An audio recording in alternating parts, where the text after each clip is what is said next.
코코가 나에게 왔다. 한 달 넘게 지켜봤지만 코코는 상당히 보기 드문 판단력을 가진 닭이다.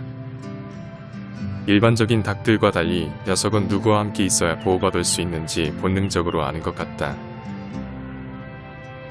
녀석은 내가 보이면 나에게 달려와 이렇게 나의 보호를 받기 위해 나와 친한 척을 한다.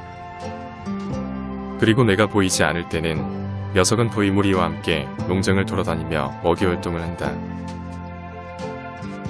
도이무리와 함께 있으면 어느 누구도 건드리지 못한다는 걸 코코는 알게 된 것이다. 사실 코코를 처음 이곳에 데려올 때까지 이렇게 사교성이 좋은 닭인 줄 몰랐다. 그냥 다른 닭들에 비해 몸집이 너무 작아서 뇌에 신경이 쓰이는 그런 닭이었다. 녀석을 닭장 안에 바로 넣으면 집중 공격을 당할 게 뻔했기 때문에 나는 코코를 격리해서 지내도록 하고 있다. 나의 배려와 관심이 녀석에게 통한 것일까? 녀석은 다른 닭들과 달리 유독 나를 많이 따른다. 코코는 내 무릎 위에 올라오면 낮잠을 자거나 깃털 손질을 하며 시간을 보낸다. 그런 행동을 하는 건 나를 신뢰한다는 의미인 것 같아 왠지 뿌듯하다. 지렁이 한 마리를 잡아왔다. 다 자란 닭들은 지렁이를 보면 환장을 하며 좋아한다. 하지만 아직 병아리들은 지렁이의 참맛을 모르는 것 같다. 엄마인 봉이는 얼마 전 병아리들을 버리고 제리가 있는 닭장으로 숙소를 옮겨버렸다.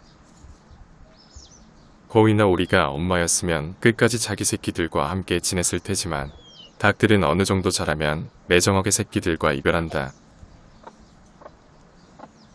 그나저나 병아리들은 왜 이렇게 지렁이를 못 먹는 걸까? 다 자란 닭들이 봤으면 국수 먹듯이 지렁이를 한 입에 먹었을 텐데 병아리들은 너무 큰 지렁이를 먹지 못하고 있다. 엄마 닭 봉이가 옆에 있었으면 먹는 방법을 교육해줬을 텐데 아쉽다. 코코가 왔다. 과연 코코는 지렁이를 잘 먹어줄까? 코코는 지렁이가 너무 커서 한 입에 먹지 못하고 이리저리 쪼아보기만 한다. 맛있고 몸에 좋은 고단백질 지렁이를 먹지 못하는 코코. 결국 코코는 지렁이를 몇 번이고 보다가 먹지 않고 다른 곳으로 는다. 어쩔 수 없이 아까운 지렁이를 다른 닭에게 주기로 한다.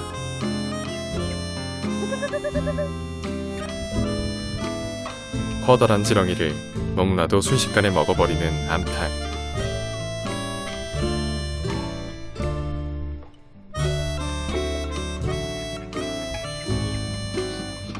코코. 나는 덩치가 작은 코코를 위해 이렇게 따로 사료를 준다. 코코가 얼마나 더 크게 자랄지 모르지만 당분간은 이렇게 격리해서 키우는 게 나을 것 같다.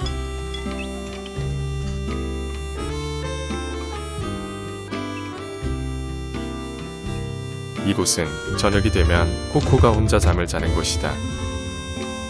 덩치가 큰 다른 닭들과 함께 지내게 되면 밤새도록 쿠타를 당할 게 뻔하기 때문에 분리해서 지내는 게 나을 것 같다. 다음날 또 지렁이를 발견했다. 농장에는 농약을 사용하지 않아서인지 이런 커다란 지렁이들이 꽤 많이 있다. 어린 병아리들이 지렁이를 먹는 모습을 보고 싶지만 녀석들은 너무 큰 지렁이에게 별로 관심이 없어 보인다. 지렁이를 좋아하지 않는 걸까? 아니면 너무 큰 지렁이는 부담스러운 걸까? 코코에게 다시 한 번 더 기회를 주기로 한다. 지난번과 달리 이번에는 코코가 지렁이에게 관심을 가진다.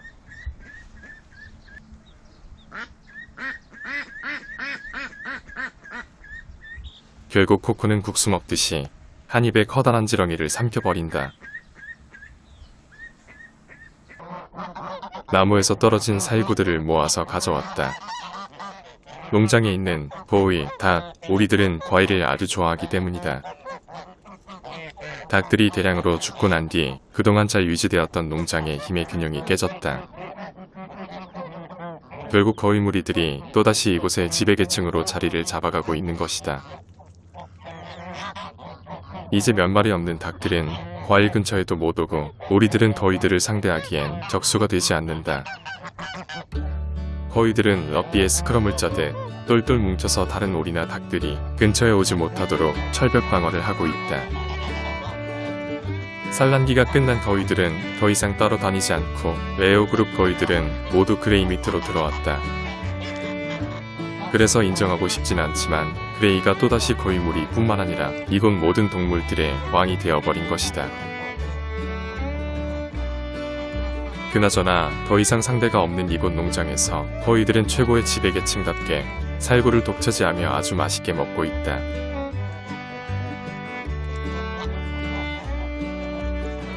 어느 정도 시간이 지나자 우리들도 살구를 먹기 위해 조금씩 다가온다. 다행히 배가 부른 거위들은 오리들의 도발에도 별다른 반응 없이 받아준다. 조금 뒤 병아리들도 살구 맛을 보기 위해 다가온다. 동물도 사람처럼 맛있는 건 알아보는 것 같다. 내가 제일 좋아하는 과일 중 하나인 살구를 동물들도 좋아하니 말이다. 요즘같이 무더운 날씨를 감당하기엔 동물들도 마찬가지로 힘든 것 같다. 그래서 앵두는 조금이라도 더 시원한 공간을 찾기 위해 노력한다. 앵두는 그동안 겨울철에 두꺼웠던 코트를 벗어버리고 가벼운 털로 털갈이를 마쳤고 또 살도 많이 빠졌다. 호도를 포함한 다른 고양이들은 하루 종일 농장을 돌아다니며 놀러다니지만 앵두는 늘 내 곁에 있다.